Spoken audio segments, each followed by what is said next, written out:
Jaws. A work of fiction, yes. A book from 1974 adapted into a feature film in 1975. But what if I was to tell you that all this fiction is greatly inspired by fact? I am Dr. Peter Persil, and this is my real horrors. Be sure to stay tuned now.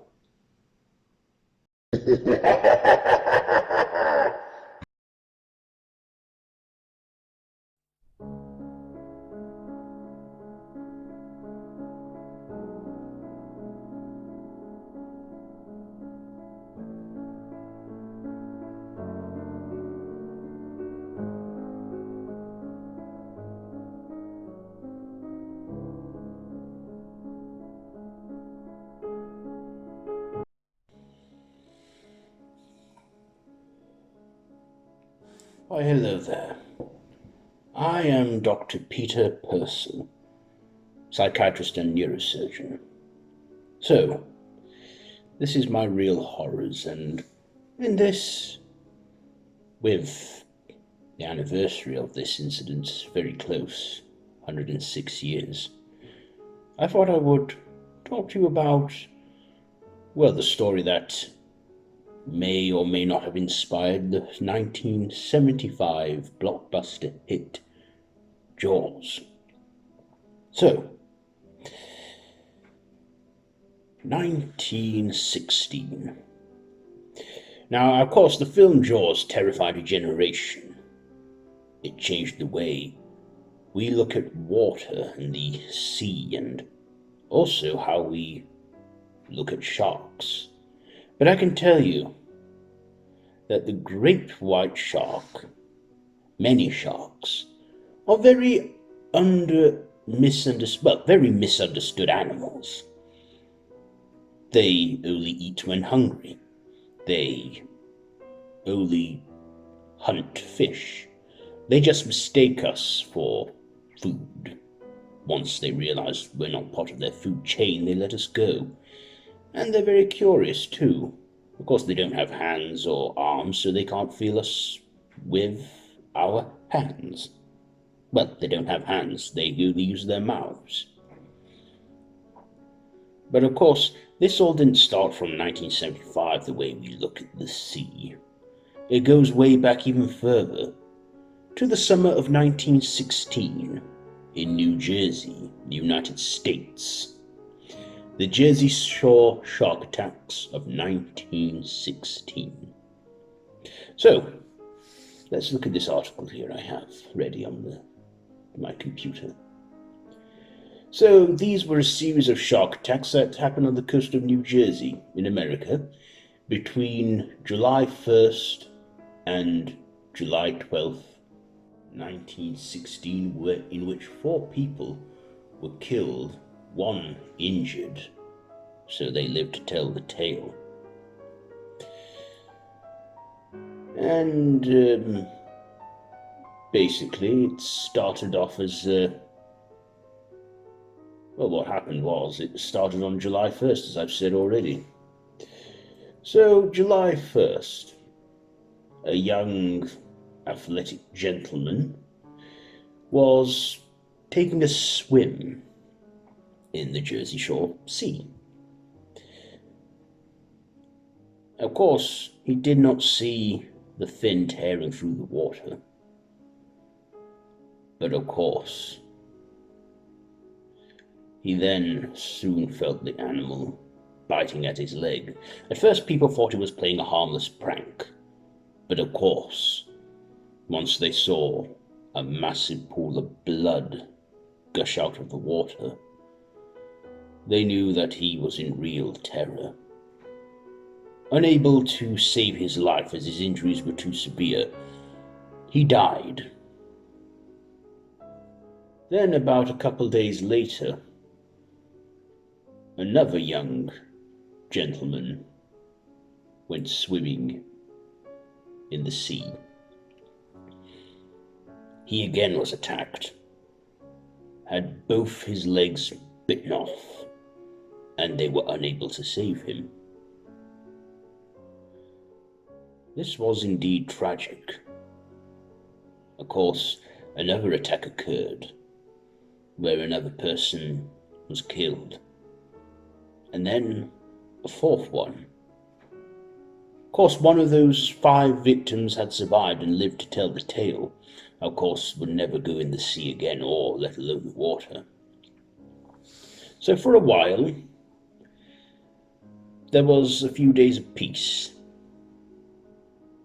A drunk gentleman, staggering across a bridge over a river, saw what looked like a big fish in the water.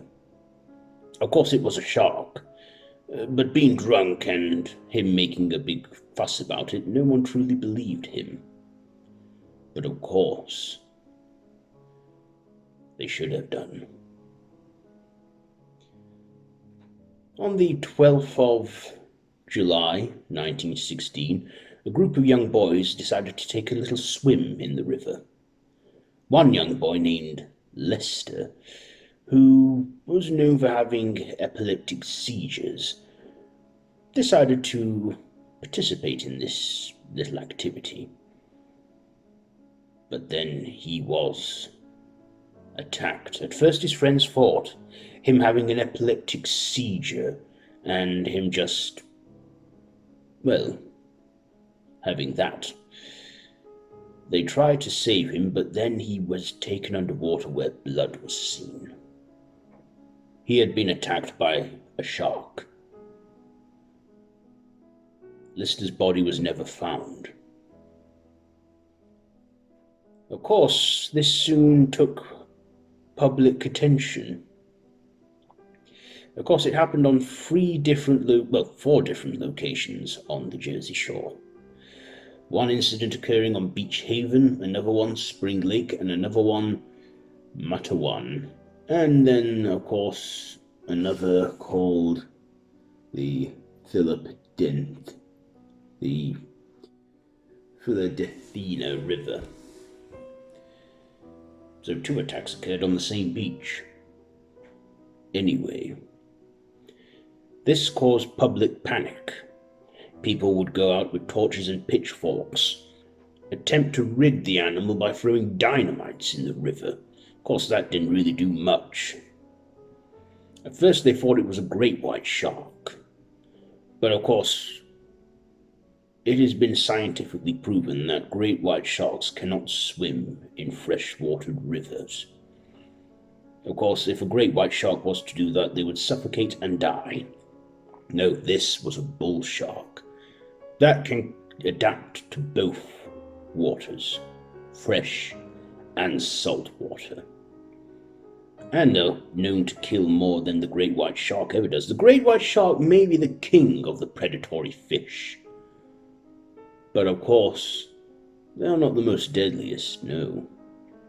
I believe that title belongs to the mako sharks. They cannibalize.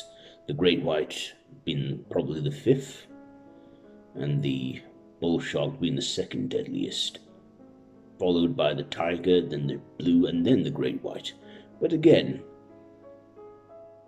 I don't fully know about this, which shark's the most deadliest, but I do know that the great white doesn't kill as much as the bull shark can.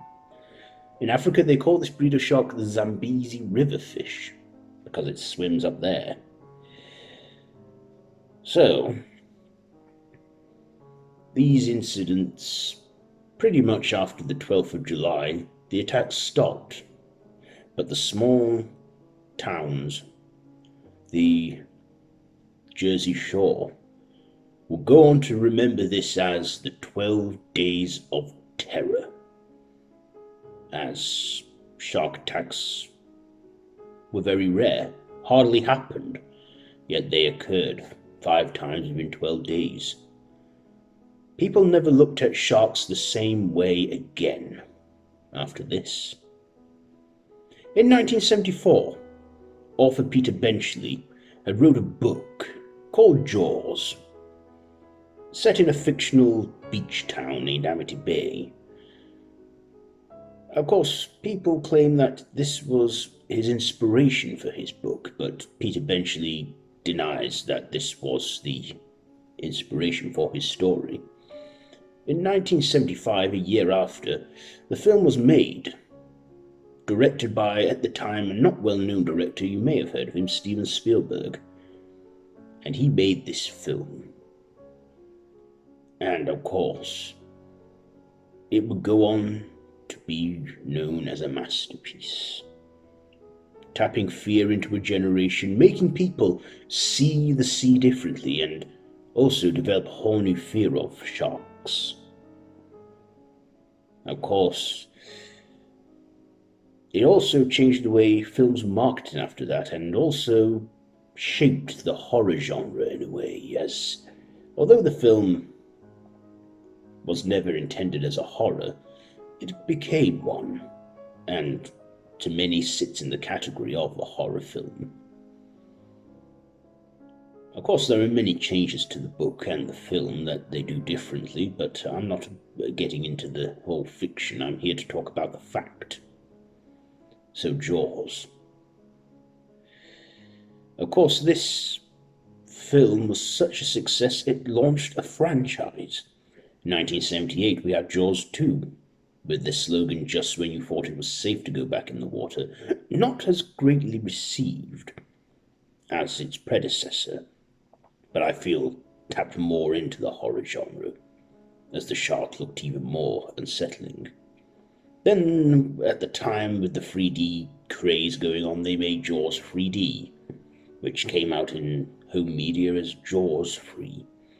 Then in the 1987, we had a fourth film, Jaws the Revenge, which, well, is a bit silly, really, and doesn't really make much sense with the plot, but I guess it's good to enjoy as a terrible film, I guess. But this has also gone on to make other films in the genre, such as the 1999 hit Deep Blue Sea. I fear that they haven't made a good shark flick since then. Of course, we've had many B-movies with the shark subgenre, from Asylum Pictures' The Sharknado franchise. And of course, we've had another series of films, the 47 Meters Down series, and also the, is it 2015 hit, 2016? You know, the action film, the action thriller, The Meg. So just think, this true event of a shark attack incident occurring, look where we are, 112 years, well, not 112, 106 years later, with all of this. Horror genre has a place for sharks and other media. But I can tell you, sharks are very misunderstood animals, as I've said already. They're, like I say, not what movies make them out to be. They are a creature of the ocean, and just remember, if you're attacked by a shark, it is your own risk.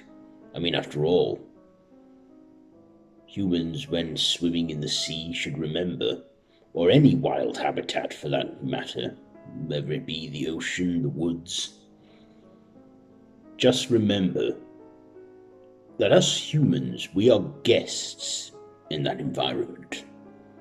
And when the animals attack, they're protecting their home. Yes, nature's fury can be great. So yes, did you learn something you didn't about this? Did you know Jaws, well, even though Benchley says it wasn't based, I'd say influenced the story of Jaws. Anyway, it's always the fact that's scarier than the fiction, isn't it? Well, I guess I'm done here. I have been Dr. Peter Persil, and this has been My Real Horrors, the Jersey Shore shark attacks of 1916, the real Jaws. I will see you somewhat soon, I don't know, but be sure to like, share, comment, subscribe to this channel that I'm on. And until next time, don't have nightmares.